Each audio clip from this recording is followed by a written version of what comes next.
Hello, all, for new historicism in literary crit. I figured I'd do a little video today instead of making you read basically a story I have. But I worked for Borders Books and Music for 11 years. So I was in the book industry for 11 years. And when it comes to new historicism and looking at like the bestseller list and just kind of, the how literature can reflect culture and basically reflect society. When I was at Borders all those years, right? So 11 years, I often trained people, and part of my training was to do a store tour. Now, let me set the scene for you.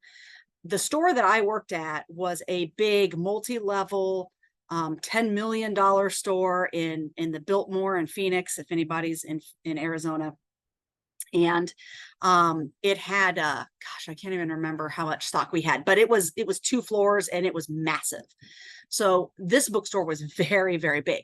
And if you haven't been in a bookstore recently or didn't shop at them much, they are organized not like a library, but more like into genres. And then within genres, you have authors. And so you'd have the literature section, and then you'd have a poetry section, and you'd have a business section. But even within the business section, you'd have a leadership section, a real estate section, all the way down the line, from economics to politics to self-help to all the different genres like mystery, horror, all that kind of stuff, home repair, right? So every book you could possibly think of, this kind of bookstore had that. So when I was doing these tours, I'd always start and basically show the new employees every single section down to the smallest section that we had. There could be, we even had like a real small section of like erotica, or, I think it was called erotica. It was like 50 Shades of Grey, I think, went in there back in the day. So it was every genre and so I would walk everyone through there. And then what I started to notice after years of doing this, I started to notice as I would do the tour, and I started to build it into my actual training, that you could never leave the bookstore and tell what's going on in the world by how the sections ebbed and flowed.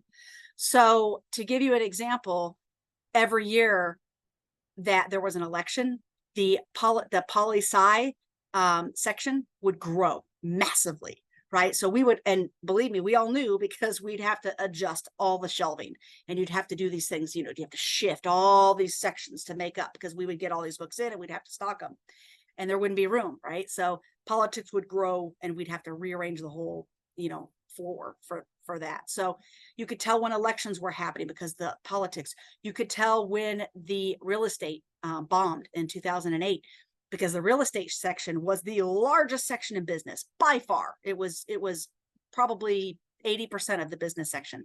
And during those timeframes, during that like 2008 to 2012, it shrunk to maybe 10% of the business section. But then things like leadership and management kind of took over. Economics kind of took over because people were worried about money and, things like that. The poetry section, unfortunately, when I started at Borders, the poetry section was about, you can see, this is my actual library bookstore, in my basement, but these are actual shelves from Borders. But the poetry section used to be about as big as you can see behind me. And when I left Borders, it was down to one shelf, several shelves, just shelves, not even an entire bookcase, just shelves. So you can kind of see the weight and the magnitude that literature has on culture.